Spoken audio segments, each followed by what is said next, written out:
Tom down here. Dave Shaw was just in here a few minutes before, and he said that they're probably going to look to go to another place in the UK because obviously they've come to London. Who was that? Sorry, Dave Shaw. Okay. Yeah. So, are you going to be pushing for it to be Manchester next time? Oh, that's another dream fight. That me and Manchester. Oh my God, that is stuff that dreams are made of, mate. If I can be the guy to bring it to Manchester, that would be an absolute dream. I've been dreaming of going there and fighting since I was literally 10 years old. So I feel like I've been manifesting that for 20 years. I would love that. Do you want to run things back with him? Obviously, he's going to be out for a while, but do you think a rematch?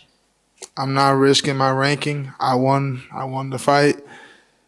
Heading into this fight, I envisioned the winner, which is me. The winner of this fight would be fighting the winner of Tuivasa and Gane. So I'm not going to pass up an opportunity to fight those guys when it's right there to wait for Aspinall to heal and run it back.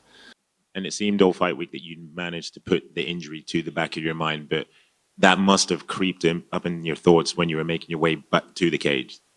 Honestly, it wasn't bothering me at all. And then about 3 minutes before I walked out, they started showing me getting injured on the screen, and I was like, "Fucking turn this off now! I don't want to watch it." I was just turning my back to it, like I felt like putting my fingers in my ears. John Gooden saying, "Oh, his knee's gone." I was like, "Shut up, John, please."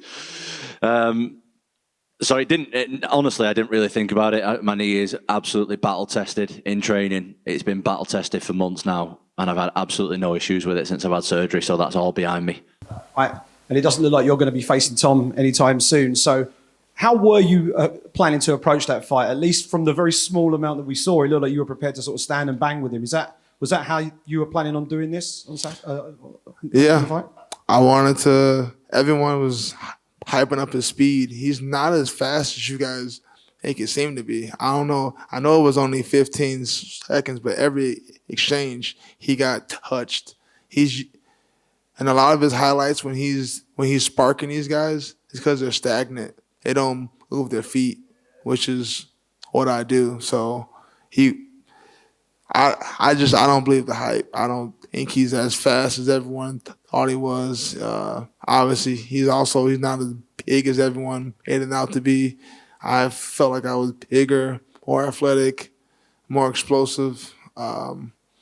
And obviously, I think my bones are stronger because he's the one who landed the kick on me, and he ended up getting injured. So I don't know. It's a weird night. Really hard to come up with witty answers with a win like that. It's not really hard to be hyped up about it. How frustrating is it? Obviously, such a big, massive run up to this fight, and then for it to happen like that. Can you just talk a little bit about your emotions, how you're feeling? You hit the hammer with the nail. I don't know how to say it. That's the word. I'm frustrated. Like, no one wants to win like that. I got the win. I hold my ranking. I get the money. But without a highlight, did it even happen? Did the fight even happen? Is this going to be in the news next week? Am I going to get an interview with Ariel Helwani? Am I going to be on YouTube? And am I going to gain 50,000 Instagram followers? No. So disappointed about all that, but nothing we can do about it now.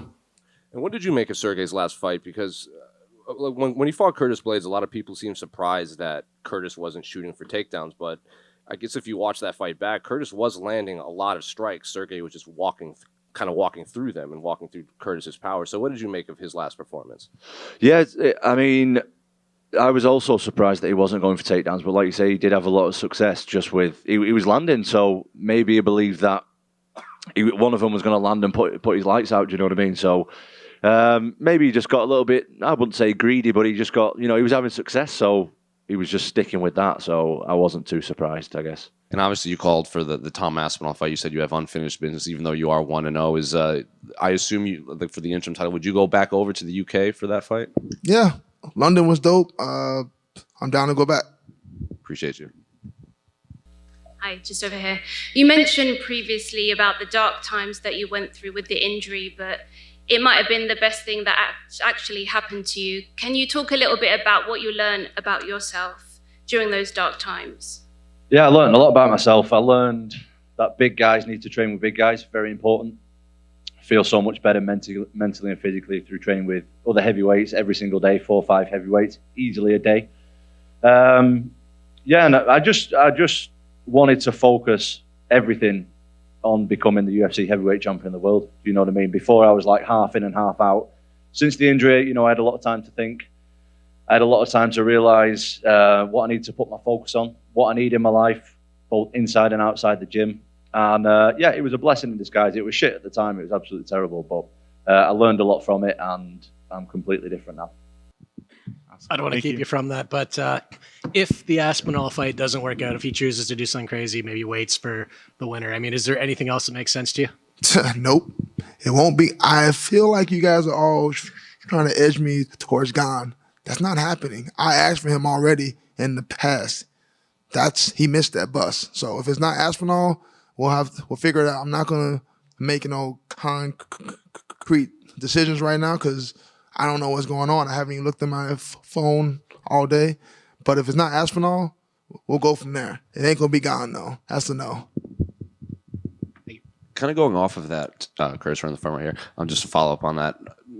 Like Tom called for Cyril too after I can't remember at one point, but then Cyril's like, no, I want the title shot. Yeah. You reap what you sow. Right. I'm gonna leave it at that.